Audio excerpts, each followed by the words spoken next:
Welcome to the Tech Meme Ride Home for Friday, October 7th, 2022. I'm Brian McCullough. Today, there's another huge crypto hack, and I'll give you two guesses as to what folks think the culprit is. The Twitter Elon trial is officially paused. Meta can't get its own developers to use their metaverse products. Maybe my dream of Death Star-style ankle-bots is over. And of course, the weekend long read suggestions. Here's what you missed today in the world of tech. What the heck is it with bridges? Example number whatever. Binance says 2 million BNB coin worth around $570 million were stolen from its BNB chain in an exploit. The, quote, majority of BNB are in the hacker's wallet. Around $100 million worth were, quote, unrecovered. Earlier, the word was that Binance Smart Chain had suspended transactions due to a bridge exploit. Quoting the latest from Reuters, Binance CEO Changpeng Zhao said in a tweet that tokens were stolen from a blockchain bridge used in the BNB chain, which was known as Binance Smart Chain until February. Blockchain bridges are tools used to transfer cryptocurrencies between different applications. Zhao said the hackers stole around $100 million worth of crypto. BNB Chain later said in a blog post that a total of 2 million of the cryptocurrency BNB, worth around $570 million, was withdrawn by the hacker. BNB Chain supports the BNB cryptocurrency, formerly known as Binance Coin, which is the world's fifth largest token with a market value of some $46 billion, according to CoinGecko data. Some $2 billion worth of cryptocurrency has been stolen in 13 different bridge hacks, mostly this year, crypto analytics firm Chainalysis said in August. BNB Chain suspended its blockchain for several hours before resuming at around 0630 GMT, it said in a tweet. It said in its blog post that BNB Chain was, quote, able to stop the incident from spreading by contacting the blockchain's validators, entities or individuals who verify blockchain transactions. BNB Chain said there are 44 validators across several different time zones without giving further details. BNB Chain said it would introduce a new governance mechanism to counter future hacks, as well as to expand the number of validators, end quote.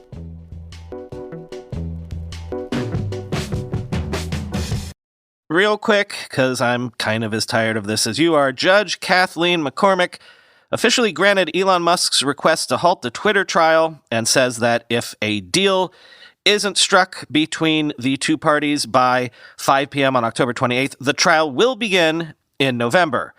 Quoting The Verge, the stay was granted over the protests of Twitter's lawyers who implored the judge not to take Musk's words seriously. Twitter's lawyer Kevin Shannon wrote in a letter to McCormick saying, quote, now on the eve of trial, defendants declare they intend to close after all. Trust us, they say. We mean it this time. And so they asked to be relieved from a reckoning on the merits, end quote. Musk's lawyers insisted that the problem is actually with Twitter. As Edward B. Micheletti argued, quote, Twitter will not take yes for an answer. Astonishingly, they have insisted on proceeding with this litigation, recklessly putting the deal at risk and gambling with their stockholders' interests, end quote. Sources say Musk-Twitter talks are stuck on a question of debt financing. But Musk also apparently wants to reserve the right to sue Twitter for allegedly misleading him about bot accounts.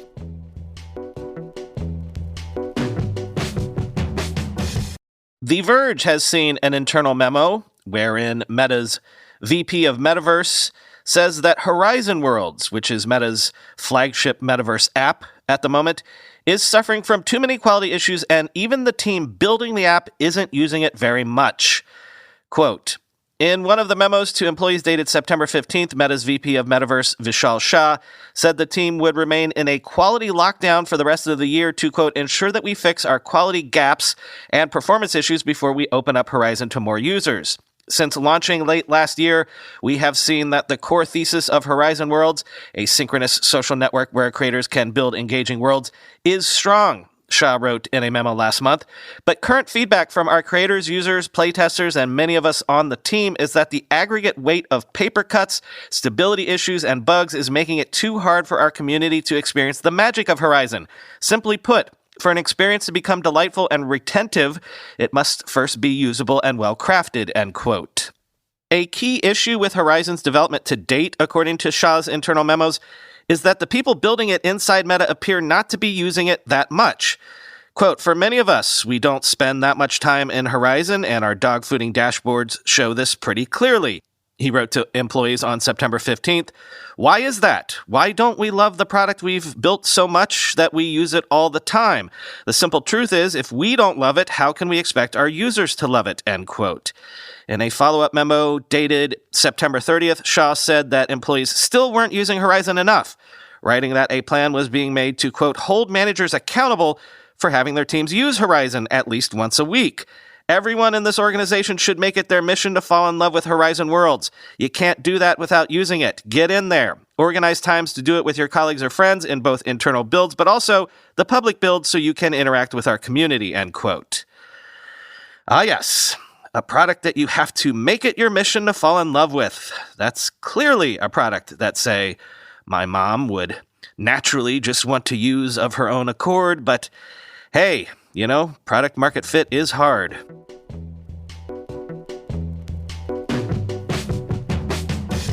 Meanwhile, Amazon has reportedly stopped working on Scout, its autonomous, cooler-sized home delivery robot that it's been testing since 2019. This was one of the first of the so-called ankle bots that I got excited about. A source says around 400 people were working on the project globally at Amazon. And look, y'all, if ankle bots end up being a bust too, I'm just going to be very sad. Quoting Bloomberg. Amazon spokesperson Elisa Carroll said the Scout team was being disbanded and would be offered new jobs in the organization. About 400 people were working on the project globally, according to the person who requested anonymity to discuss a private matter.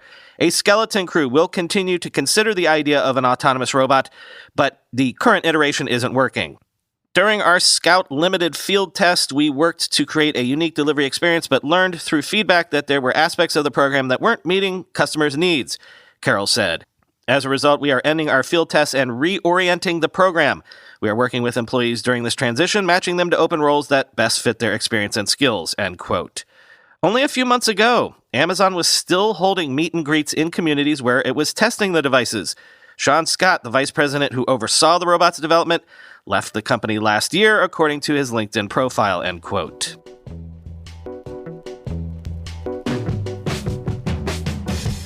But hey, let's try to wrap this week on a hopeful note.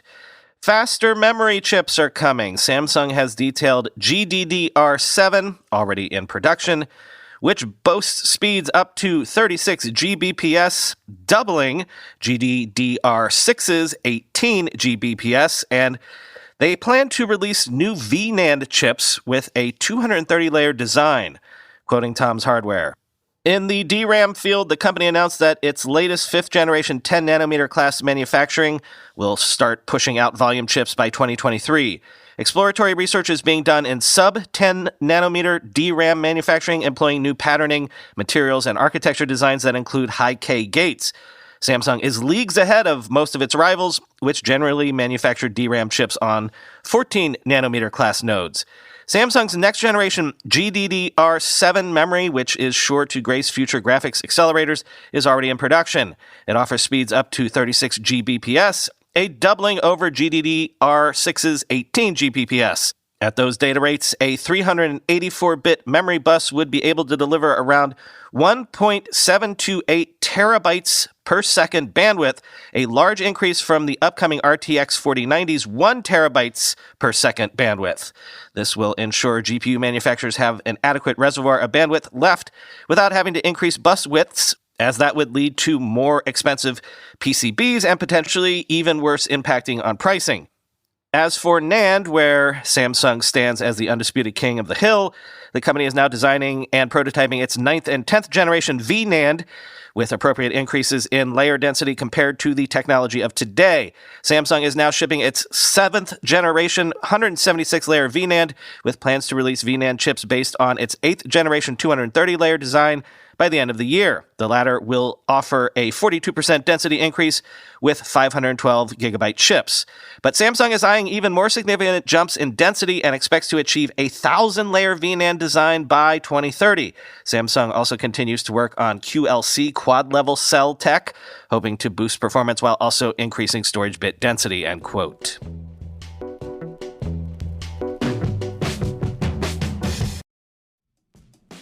If you're listening to this podcast, then I know you're into technology. So I've got a great tech podcast recommendation from my friends over at TED, the TED Tech Podcast. On TED Tech, which is a podcast from the TED Audio Collective, host Cheryl Dorsey introduces you to the people at the forefront of technological innovation to discuss everything from surveillance to NFTs. You'll learn what the future of medicine might look like and why you feel emotionally connected to robots. Discover the technology that's shaping the world. Listen to TED Tech now, wherever you get your podcasts. Time for the weekend long read suggestions. It's kind of been bummer news all today. If the ankle bots aren't coming, maybe self-driving isn't either. Bloomberg has a long piece this week talking to Anthony Levandowski, among others, a bunch of folks in the self-driving space who are increasingly bearish about it, saying, we have spent around $100 billion on self-driving tech, and we're still kind of nowhere. Quote, 6 years after companies started offering rides in what they've called autonomous cars and almost 20 years after the first self-driving demos, there are vanishingly few such vehicles on the road, and they tend to be confined to a handful of places in the Sun Belt because they still can't handle weather patterns trickier than partly cloudy. State-of-the-art robot cars also struggle with construction, animals, traffic cones, crossing guards, and what the industry calls unprotected left turns, which most of us would call left turns. While the industry's biggest names continue to project optimism, the emerging consensus is that the world of robotaxis isn't just around the next unprotected left, that we might have to wait decades longer or an eternity. Long term, I think we will have autonomous vehicles that you and I can buy, says Mike Ramsey, an analyst at market researcher Gartner, but we're going to be old, end quote. Our driverless future is starting to look so distant that even some of its most fervent believers have turned apostate. Chief among them is Anthony Levandowski, the engineer who more or less created the model for self-driving research and was, for more than a decade, the field's biggest star. Now he's running a startup that is developing autonomous trucks for industrial sites, and he says that for the foreseeable future, that's about as much complexity as any driverless vehicle will be able to handle. You'd be hard-pressed to find another industry that's invested so many dollars in R&D and that has delivered so little, Levandowski says in an interview. Forget about profits. What's the combined revenue of all the robotaxi, robo-truck, robo-whatever companies? Is it $1 million? Maybe. I think it's more like zero, end quote. Okay, I keep trying to bounce back to optimism today, so look at all the excitement in AI all of a sudden as a counter to that doom and gloom about self-driving cars.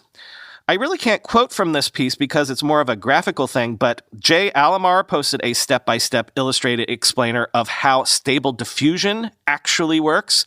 Check the links for that. Then back to Bloomberg for a profile of a fintech company that says it's still going strong. Quote, a college dropout from Switzerland has amassed a $14 billion fortune to become one of the country's richest people by creating a rising star in electronic payments. Guilherme Posatz is the founder and chief executive officer of Checkout.com, which this year raised funding at a valuation of $40 billion, making it worth more than British Telecom's giant Vodafone. But in its formative years, his company also got business from clientele Posatz doesn't like to talk about, porn and gambling websites. His path to create one of Europe's most valuable startups circles the globe from the U.S., where he pursued a passion for surfing and got his first taste of the payments industry, to Singapore, where he founded Checkout's predecessor while still in his 20s, end quote. But back to cars, the non-self-driving variety. The Wall Street Journal asked the question, as more and more car makers turn over the brains and interface for their vehicles to Google and Apple, are we facing a new duopoly? We're already used to Android people versus iOS people, but in the future, forget Ford versus Chevy. Will we be locked into the cars we drive based on what tech ecosystem we're in? Quote, now that cars, especially electric ones, are becoming something like smartphones on wheels, some of the dynamics that played out in the early days of the mobile industry are playing out in the auto industry. Competition between the two kingpins of the smartphone industry has, in the past couple of years, gained new momentum, with Google racking up automaker partnerships for the automobile-based version of its Android operating system, and Apple teasing plans to expand its software capabilities in the car. For the car companies involved, which face the nearly impossible challenge of producing software on par with what tech companies offer, Working with Silicon Valley can address consumer desires while also staving off competition from companies like Tesla. And yet, there is an inherent tension in these partnerships over who controls the user experience and the valuable data produced. Taken together, these forces mean that every car maker is having to navigate a delicate balance between doing things in-house and signing partnerships that cede control and potentially some sources of revenue. These choices are leading to a vast and confusing new ecosystem in which mobile device refers to the car and not just the phone. Until now, consumers didn't need to care about what software was running in their car, but increasingly they may. For the average driver, this could mean cars that operate with much more familiar and functional software, but it may also extend the limited choice that now exists in the duopoly of smartphone operating systems, with implications for later selling a vehicle or switching to a different smartphone ecosystem. Imagine car listings that say, 60,000 miles, runs great, supports up to Apple Car OS version 3.1. Sorry, Android users, get an iPhone already, end quote. And finally today, a weekend project. Download all of Wikipedia and put it on a flash drive. Why? I don't know. So you can have all of humanity's collective knowledge available anywhere, even offline. I don't know why projects like this always appeal to me. Am I becoming a modern digital hoarder? I told you I got an 8 terabyte hard drive for my Mac Studio, despite also heavily using iCloud and OneDrive now. Basically, that 8 terabytes is only about 1.8 terabytes full. Am I becoming a modern digital prepper? Is my impulse to want to have all of Wikipedia on hand similar to the fact that I bought a Jackery battery and solar panel so that all summer all my phone and laptop usage was powered by free rays from the sun, even though it probably only saved me less than $10 in electric bills? Or is this related to, I don't know, my age, my generation?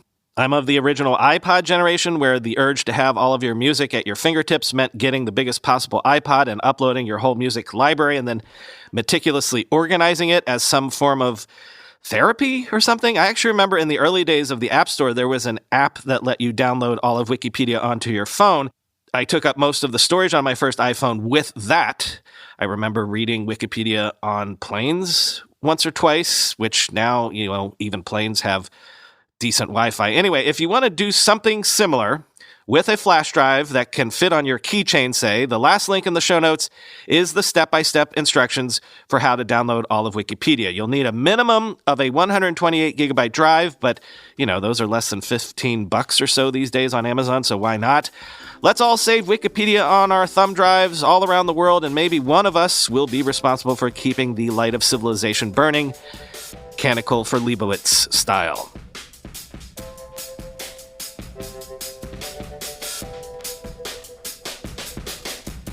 Okay, no bonus episode this weekend, and also no show on Monday.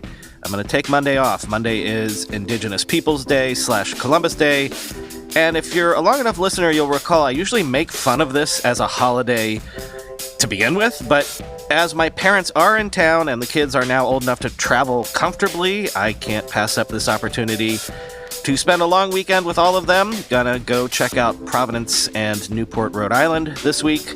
Maybe even Cape Cod. Anyway, talk to you on Tuesday. Be good in my absence.